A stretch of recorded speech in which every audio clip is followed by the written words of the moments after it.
Chers amis, bienvenue à ce cours. Aujourd'hui, nous allons couvrir les variables et les opérateurs en utilisant Python. Si vous n'avez pas vu ma vidéo sur comment installer Python 3.9, vous pouvez le chercher sur YouTube et je vais envoyer le link. Je vais aussi poster le link sur YouTube. Donc, comme je le disais, nous allons discuter les variables et les opérateurs. C'est très important que vous compreniez comment utiliser les différents types de bases de données. Il y a les nombres, il y a les textes, mais aujourd'hui, nous allons attirer notre attention sur les nombres pour le moment.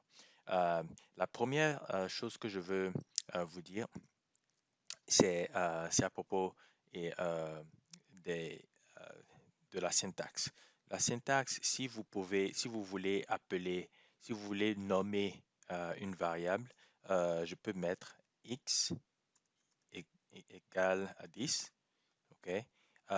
Qu'est-ce que ça veut dire? Ça veut dire que je passe la valeur de 10 à, à la variable que j'appelle x. Et si je demande à Python de me donner la valeur de 10, de x, ça me donne 10. La même chose, je peux appeler ça n'importe quoi en fait. Je peux appeler y8 et si, je peux faire la même chose en vérifiant euh, sur, sur la commande. C'est la commande que je...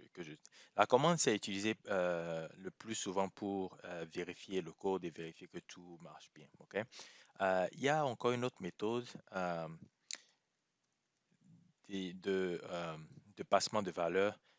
Ça plus z plus égale 3, ce n'est rien d'autre que de mettre, d'écrire z égale à z plus 3. Et ce que ça veut dire, c'est que ce sont des incréments. L'incrément, c'est 3 et c'est utilisé, ce genre de code est utilisé dans les cercles, ou bien en anglais, ça s'appelle loop. Et ce que ça fait, il y a des itérations dans la définition d'une fonction dans Python qui vous permet à chaque itération d'augmenter la valeur de z par 3. Et vous pouvez le changer, vous pouvez mettre une autre variable ici, mais c'est vraiment, mais bon, pour cette ligne de code, c'est l'équivalent. Donc, je vais garder la même valeur Z. OK? Euh, une autre chose que je veux vous montrer, il faut faire très attention quand vous nommez les variables. Par exemple, si j'écris mon âge égale 20, ça ne va pas marcher parce que Python ne va pas reconnaître que vous voulez créer une variable. OK? Donc, il va falloir que soit vous mettez un sous-tiret. OK? Si vous mettez un sous-tiret, ça va marcher. Voilà une manière de le faire. Et quand je regarde mon âge, ça me donne 20. Ou je peux aussi écrire mon âge en mettant euh, majuscule sur le deuxième ou le troisième mot. Mon âge, demain, voilà, demain, voilà. Donc, c'est ce que donc, les mots doivent commencer chacun avec une majuscule. Donc, ça va marcher aussi. Comme vous le voyez, il n'y a pas de, on ne se plaint pas. Euh, il y a aussi une autre, voilà ce que j'appelle la convention normale de nominer des variables. Euh, il y a aussi des noms qui sont interdits à donner. Par exemple, def, ça ne peut pas marcher parce que c'est déjà un nom qui est utilisé par Python lui-même. Et quand je, euh, quand je lance cette commande, ça me dit invalid syntax, ce que ça veut dire que ça ne peut pas marcher, il va falloir que je donne un autre nom. Les choses comme def, euh, ou bien si vous utilisez cet environnement, vous verrez bien que euh, le changement de couleur, quand vous voyez que le nom que vous donnez change de couleur, et que ce n'est pas blanc. Donc, c'est une manière pour Python de vous dire que vous ne devez pas utiliser. Parfois, ça peut marcher. Si par exemple, vous utilisez int, euh, ça va marcher, mais ce n'est pas la convention que vous devez utiliser pour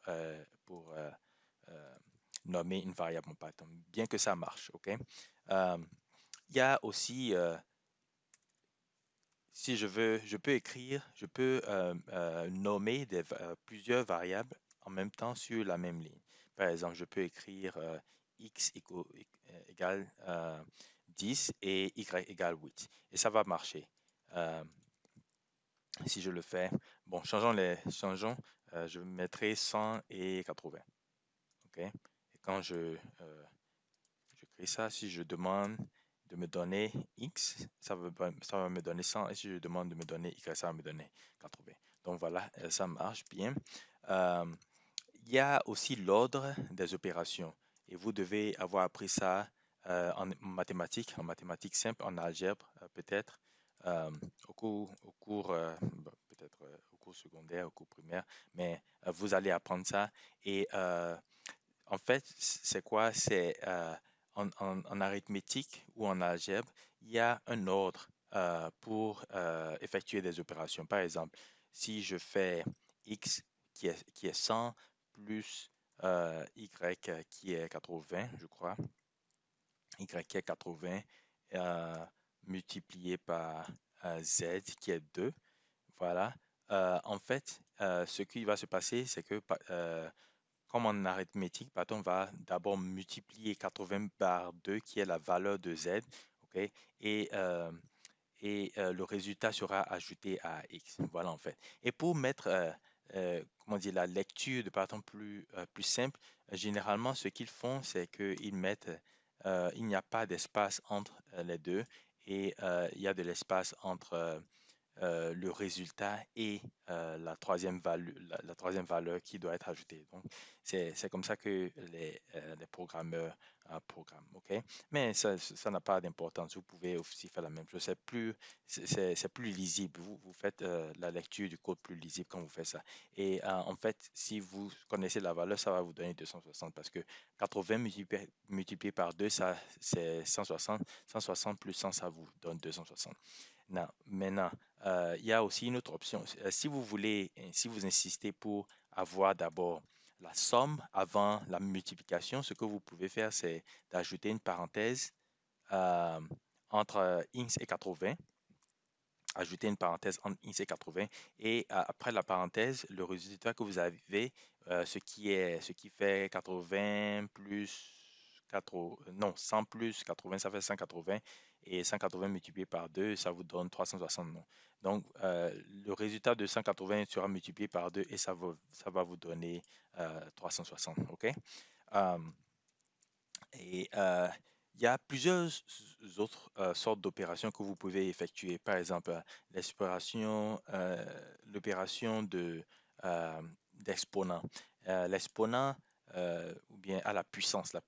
Par exemple, si je veux faire 80 à la puissance 2, c'est ce que vous devez utiliser. Vous devez utiliser deux astérix. Et euh, voilà le résultat que ça va vous donner.